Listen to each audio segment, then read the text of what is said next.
Hello વિદ્યાર્થીઓ, welcome to Aryan classes. Aryan ક્લાસીસમાં તમારા બધાનું દિલથી હાર્દિક સ્વાગત છે. મારા વાલા વિદ્યાર્થીઓ, thank you very much, thank you so much. તમારા બધાનો સારો એવો પ્રતિસાદ છે આપણા વિડીયોને લઈને. દરેક વિદ્યાર્થી જે વિડીયો જોવે છે એમની કોમેન્ટ હોય છે કે અમને વિડીયોમાં ખબર પડે છે, દાખલા આવડે છે. તો બસ મારે એટલું જ જોઈએ છે કે તમે લોકો વિડીયો જુઓ છો તો તમે અહીંયા મને જે તમારી 5-10 મિનિટ કે 15-20 મિનિટ તમે મને આપો છો તો એના અંતે તમને ક્યાંક ને ક્યાંક સંતોષ થવો જોઈએ કે નહીં, દાખલાની અંદર ખબર પડી ગઈ. મારો હેતુ જ એટલો છે. વિદ્યાર્થીઓ, એક ભાઈની કોમેન્ટ આવી હતી અને ભાઈ એવું કહેતા હતા કે તત્વજ્ઞાનમાં 100માંથી 100 માર્ક્સ લાવવા માટે શું કરવું. તો તત્વજ્ઞાનમાં 100માંથી 100 માર્ક્સ લાવવા હોય એના માટે શું કરવું એનો એક અલગથી વિડીયો, એનું આખું ફોર્મેટ કે તમે આટલી તૈયારી કરો તો આરામથી તમે તત્વજ્ઞાનમાં 100માંથી 100 માર્ક્સ લાવી શકો. આનો એક સ્પેશિયલ વિડીયો હું બનાવીશ જ્યારે તમારી બોર્ડની એક્ઝામ હશે એના પહેલાં. અને પ્રથમ પરીક્ષાની અંદર તમે 100માંથી સારા એવા 90 માર્ક્સ ક્રોસ કેવી રીતે કરો એનો વિડીયો પણ અલગથી બનાવીશ. જ્યારે તમારી પહેલી એક્ઝામ આવશે એના પહેલાં આપણે એ વિડીયો બનાવીને હું અપલોડ કરી દઈશ. તમે એકવાર જોઈ લેજો. તો પહેલી પરીક્ષા હોય, બીજી પરીક્ષા હોય કે ત્રીજી બોર્ડની એક્ઝામ હોય તો આ ત્રણે એક્ઝામમાં તમે સારા એવા તત્વજ્ઞાનની અંદર માર્ક્સ લાવી શકો છો. ને એના માટે હું 100% પ્રયત્ન કરીશ અને એક અલગથી વિડીયો બનાવીશ. એટલું તમે જોઈ લેશો તો એટલીસ્ટ તમને ખબર પડી જશે કે તત્વજ્ઞાનમાં તમારે તૈયારી કઈ રીતે કરવી, કયા ટોપિક તૈયાર કરવા, એક ટોપિકમાંથી તમારે કેટલું તૈયાર કરવું એનો અલગથી વિડીયો આવી જશે.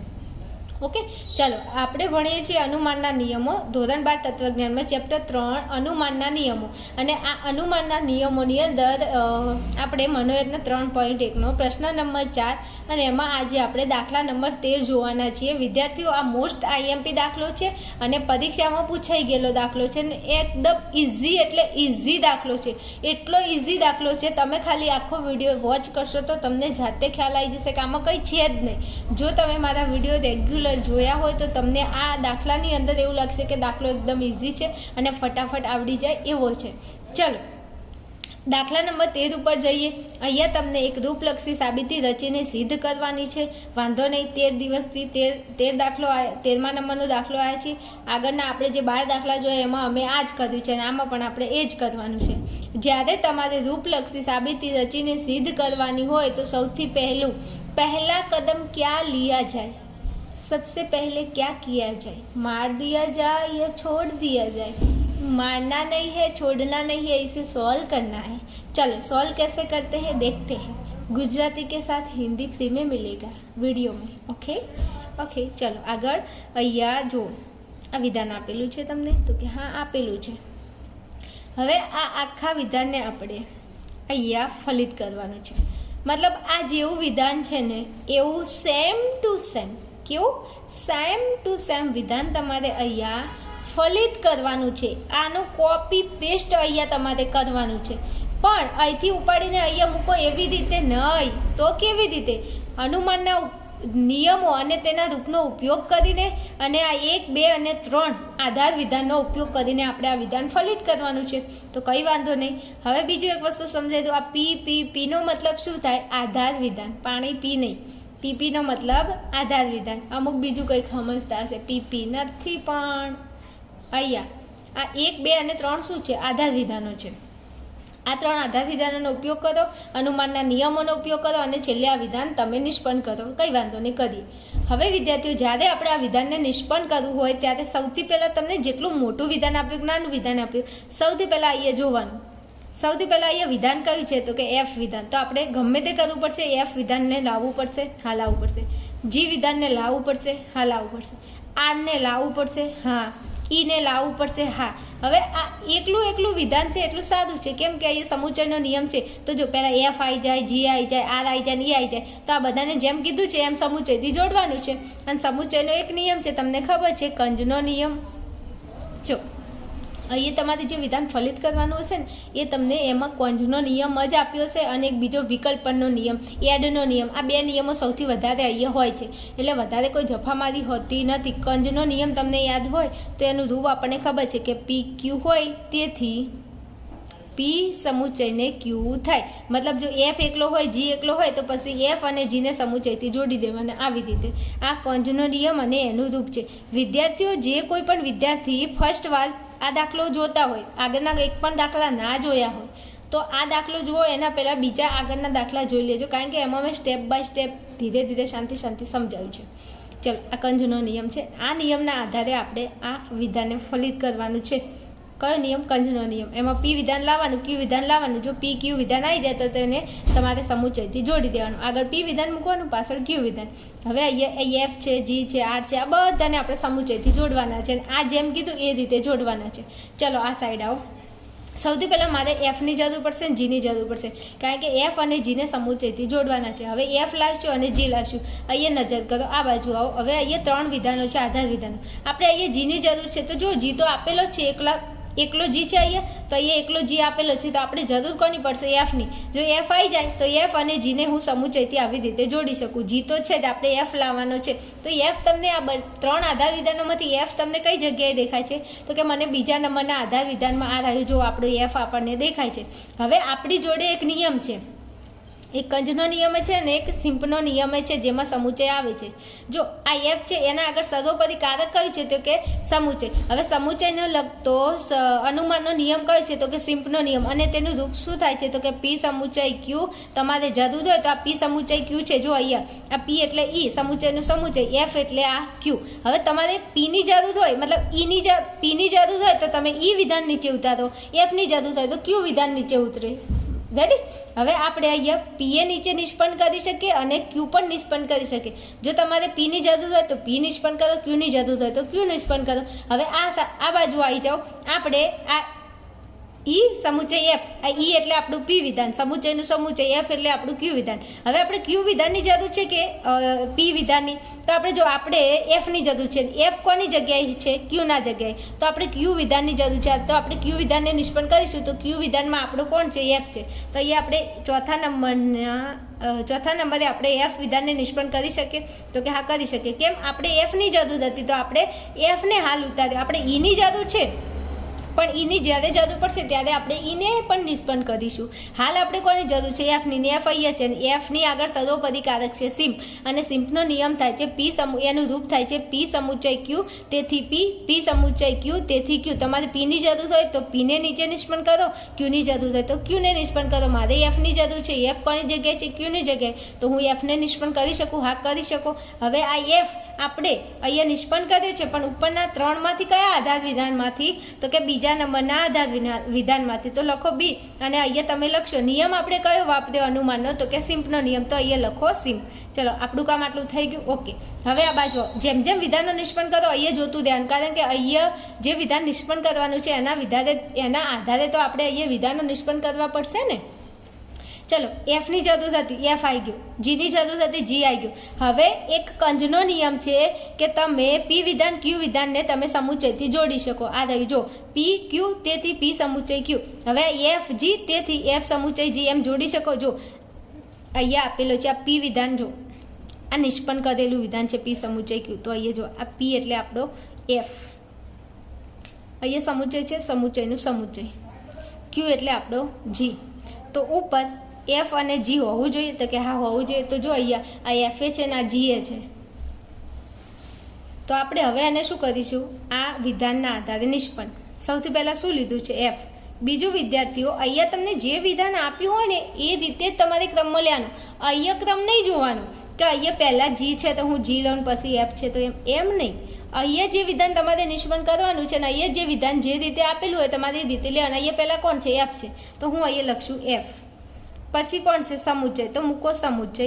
પછી કોણ છે? તો કે જી. જી ક્યાં છે? આ ત્રીજા નંબરે. તો લખો જી. આવું વિધાન આપણે લાવવું પડશે, તો આપણે લાવી દીધું. કયા નિયમના આધારે? તો કે આ તો કંજનો નિયમ. પી એટલે આપણો એફ, ક્યુ એટલે આપણો જી. પછી પી સમુચય ક્યુ, તો એફ સમુચય જી. ઓકે, સમજાય છે ને? ચલો, હવે આપણે એફ કયા આધાર વિધાનમાં છે? 4 નંબરમાં લખો 4 નંબર. જી કયા આધાર વિધાનમાં છે? 3જા નંબરમાં લખો 3 નંબર. બીજું, નિયમ કયો વાપર્યો? કંજનો નિયમ. તો લખો કંજ. જેને પણ આ નિયમોમાં ખબર ના પડતી હોય, દાખલામાં જેને ખબર ના પડતી હોય એ દરેકે દરેક વિદ્યાર્થી પહેલાં અનુમાનના નિયમો અને તેના રૂપો તૈયાર કરશે. જો અનુમાનના નિયમો અને રૂપો આવડતા હોય તો દાખલામાં કશું જ નથી વિદ્યાર્થીઓ, ટ્રસ્ટ મી, દાખલામાં કંઈ જ નથી. બસ નિયમ અને રૂપ તૈયાર કરો, ખાલી થોડી મેથડ શીખી લો તો 100% તમને દાખલો આવડે. ઓકે, હવે જોજો આ એફ સમુચય જી તો આવી ગયું, આટલું થઈ ગયું, આપણું કામ થઈ ગયું. હવે સમુચયથી આરને જોડવાનું હોય, પણ આર તો નથી આપણી જોડે, તો આરને લાવવો પડશે. તો કે હા, તો આર તમને કઈ જગ્યાએ દેખાય છે? તો કે અહીં નથી, અહીં નથી, અહીં નથી, અહીં નથી, આ જો પહેલા નંબરમાં. તો હવે આરની આગળ સર્વોપદીકારક કઈ છે? તો કે સમુચય છે. હવે સમુચય સર્વોપદીકારક હોય એવો નિયમ કયો? તો કે સિમ્પનો નિયમ. તો સિમ્પના નિયમમાં એવું કીધું છે કે પી સમુચય ક્યુ તેથી પી, પી સમુચય ક્યુ તેથી ક્યુ. તમારે પી વિધાનની જરૂર હોય તો તમે પીને નિષ્પન્ન કરો, ક્યુ વિધાનની જરૂર હોય તો ક્યુને નિષ્પન્ન કરો. હવે અહીંયા જો આ પી શરતી ક્યુ, આ કૌંસમાં જે વિધાન છે ને એ આપણું પી વિધાન છે, સમુચયનું સમુચય. આ આર એટલે આપણું ક્યુ વિધાન. હવે તમારે આર એટલે ક્યુ વિધાન, તમારે ક્યુ વિધાનની જરૂર છે કે પી વિધાનની? તો આ પી વિધાન છે ને આ ક્યુ વિધાન છે, તો મારે ક્યુ વિધાનની જરૂર છે. અને ક્યુ વિધાનમાં કોણ છે? આર. તો આરને આપણે નિષ્પન્ન કરીએ ને આપણે આરની જરૂર પણ છે. તો છઠ્ઠા નંબરે હું અહીંયા આર વિધાનને નિષ્પન્ન કરું છું. તો ચલો આરને આપણે નિષ્પન્ન કરીએ. હવે આપણે આરને નિષ્પન્ન કર્યું પણ ક્યાંથી? તો કે પહેલા નંબરના આધાર વિધાન પરથી. તો લખો 1 અને પછી અહીંયા આપણે નિયમ કયો અનુમાનનો ઉપયોગ કર્યો? તો કે સિમ્પનો નિયમ. તો લખો સિમ્પ. બસ પતી ગયું, આટલું સહેલું છે. હવે જોજો આપણી જોડે આર આવી ગયું. હવે આ વિધાનને ફરી તમારે શું કરવું પડશે? તો કે એફ સમુચય જી અને પછી સમુચયથી આરને જોડવું પડશે. આ જે વિધાન છે ને એની સાથે સમુચયથી તમારે કોને જોડવું પડશે? તો કે આરને જોડવું પડશે. ઓકે, તો ચલો આપણે જોડી દઈએ. ચલો અહીં ધ્યાન આપજો. આ વિધાન જો પહેલાં આ વિધાન આ એફ લાવ્યો, જી લાવ્યો, પછી એફના જીને જોડી દીધો. તો એફ જીને જોડ્યું. હવે આરને જોડવું પડશે. એફ સમુચય જી સાથે આરને જોડવો પડશે. તો જોડી દઈએ. ચલો જોજો 7મા નંબરે આ એફ સમુચય જી ક્યાં છે? આ રહ્યું. તો લખો એફ સમુચય જી, આ કૌંસમાં છે તો કૌંસ કરો, મોટો કૌંસ, પછી સમુચય. અહીંયા તમને આર કહ્યું છે તો આર આ રહ્યો, આરને જોડી દો અને મોટો કૌંસ પૂરો કરો. હવે જુઓ આ એફ સમુચય જી એ તમને કયા નંબરમાં દેખાય છે? આ 5મા નંબરમાં. લખો 5. આર તમને કયા નંબરમાં જોવા મળે છે? તો કે 6 નંબરમાં. લખો 6. બીજું તમે કયો નિયમના આધારે તમે આ બંનેને જોડ્યું? તો અમે કંજના નિયમના આધારે આ બંનેને જોડ્યું. તો તમે અહીંયા કંજ લખશો.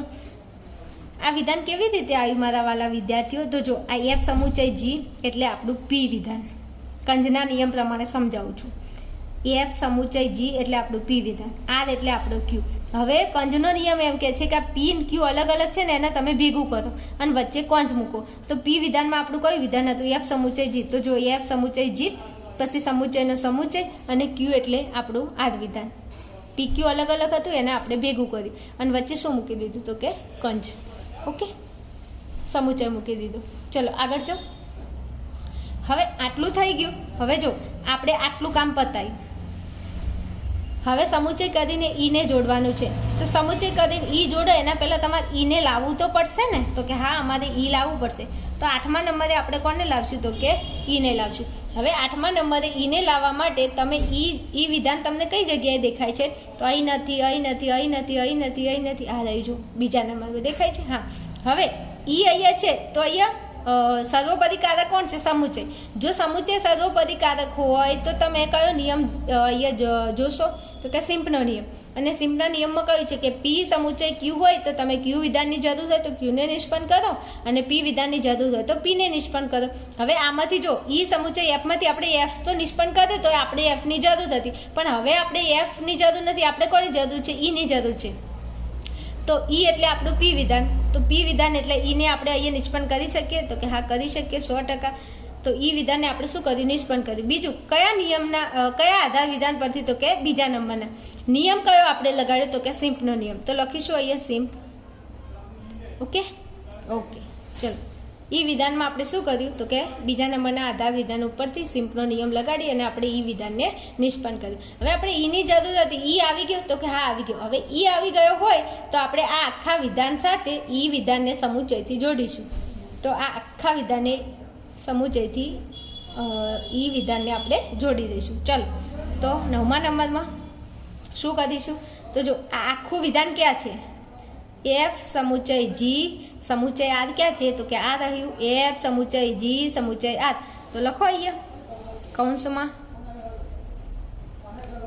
એફ સમુચય જી કૌંસ પૂરો સમુચય આર મોટો કૌંસ પૂરો અને સમુચયથી ઈ વિધાનને જોડી દો. સમુચય ઈ વિધાન. હવે જોજો આ એફ સમુચય જી સમુચય આર કયા આધાર વિધાનમાં છે? તો કે 7મા નંબરમાં. આ ઈ વિધાન કયા નંબરમાં છે? તો કે 8મા નંબરમાં. તો લખો 7 અને 8. બીજું તમે આ પી આ સમુચય અને આ ક્યુ આ પી સમુચય ક્યુ આ કયો નિયમ હતો? કયા નિયમના આધારે તમે આ પી વિધાન અને આ ક્યુ વિધાનને જોડ્યું છે? તો કે અમે કંજના નિયમના આધારે જોડ્યું છે અને કંજનો નિયમ તમે અહીંયા લખી દેશો. ઓકે, જો આ પી વિધાન એફ સમુચય જી સમુચય આર એટલે આપણું પી વિધાન, પછી સમુચયનું સમુચય ઈ એટલે આપણું ક્યુ વિધાન. અને કંજનો નિયમ એવું કહે છે કે પી ક્યુ અલગ અલગ હશે અને તમારે શું કરવાનું? પી સમુચય ક્યુથી જોડી દેવાનું. હવે પી એટલે આપણું આ વિધાન અલગ હતું જો અહીંયા. પછી ક્યુ એટલે આપણું ઈ વિધાન એ અલગ હતું. હવે આ પી અને આ ક્યુને આપણે જોડી દીધું. ઓકે. અને કયા નિયમના આધારે? તો કે કંજના નિયમના આધારે. રેડી? હવે તમે જુઓ અહીંયા જે વિધાન છે એ અહીંયા છે અને અહીંયા જે વિધાન છે એ અહીંયા છે. જો બંને સેમ ટુ સેમ હોય તો આપણો દાખલો સાચો. જો એફ સમુચય જી એફ સમુચય જી સમુચય આર સમુચય ઈ આવી ગયું આપણું વિધાન. જે વિધાન આપણે ફલિત કરવાનું હતું એ વિધાન આપણું આવી ગયું. હાશ ગંગા નાયા. વિદ્યાર્થીઓ એવું નથી, થોડી મહેનત કરો. હવે અત્યારે મેં આ દાખલો ગણ્યો તો કે ગણ્યો, તમને ખબર પડી કે હા કમ્પ્લીટ ખબર પડી. તો બસ ખબર પડી હોય તો ખાલી 2 વખત તમે દાખલો ગણો, ત્રીજી વખત ગણવાની જરૂર પણ નહીં પડે જો અનુમાનના નિયમો વ્યવસ્થિત આવડતા હશે તો. રેડી? એટલે મસ્ત સરસ મજાનું તૈયારી કરી લો. પરીક્ષાની અંદર આ દાખલા પૂછાય. બીજું આ મોસ્ટ આઈએમપી દાખલો છે, પરીક્ષામાં પૂછાઈ ગયેલો હોય અને પરીક્ષામાં જે પૂછાઈ ગયેલું હોય એ તો આપણે પહેલાં તૈયાર કરવાનું. આ આપણે તત્વજ્ઞાનની નાની અમથી એક ટ્રીક છે. ઓકે, ચલો દાખલામાં ખબર પડી ગઈ હોય તો જરા કોમેન્ટની અંદર જણાવજો. બીજું તમે કઈ જગ્યાએથી વિડીયો જુઓ છો, કયા ગામમાંથી, તાલુકા, જિલ્લામાંથી, તો એ પણ જરા જણાવજો. તો મને બી ખ્યાલ આવે કે વિદ્યાર્થીઓ દૂર દૂરથી ક્યાં સુધી ભણી રહ્યા છે, કયા એરિયામાંથી આપણો વિડીયો જોઈ રહ્યા છે. બીજું થોડી મહેનત કરજો. હું પણ ચાહું છું કે તમે લોકો મહેનત કરો છો તો તત્વજ્ઞાનમાં તમે સારા એવા માર્ક્સ લાવો. બીજું માર્ક્સ આવે તો જરા વિડીયોની અંદર કોમેન્ટમાં કહેજો પણ ખરા કે હા બોર્ડમાં આટલા માર્ક્સ આવી ગયા છે જ્યારે એક્ઝામ પતે પછી. ઓકે, ચલો બીજું વિદ્યાર્થીઓ ખાસ તમે વિડીયો જોઈ અને ખાસ જો તત્વજ્ઞાનમાં સારા માર્ક્સ લાવવા હોય તો વિડીયો જોયા પછી દાખલાની જાતે એકવાર પ્રેક્ટિસ કરજો. જો મારું કહેવું માનશો તો 100% તમારે માર્ક્સ આવશે, પણ કહેવું માનશો નહીં તો કશું જ નહીં થાય. ઓકે, બીજું આપણી ચેનલને તમારા જે મિત્રો છે જેમને તકલીફ પડે છે, જેમને ક્યાંક ને ક્યાંક તત્વજ્ઞાનમાં ભણવું તો છે પણ આવડતું નથી, ખબર નથી પડતી, તો 100% તમે ચેનલને એમની જોડે શેર કરજો, ફોરવર્ડ કરજો. બીજું આપણા વિડીયોની લિંક સ્ટેટસમાં મૂકજો જો તમને એવું લાગતું હોય કે બેનને સપોર્ટ કરવો છે તો. બાકી તો તમે જે કરો છો એ એઝ ઇટ ઇઝ કરતા રહેજો. ઓકે, ચલો આપણે આગળના વિડીયોમાં મળીશું. ત્યાં સુધી તમે અનુમાનના નિયમો જોઈ અને શીખી લેજો. ઓકે.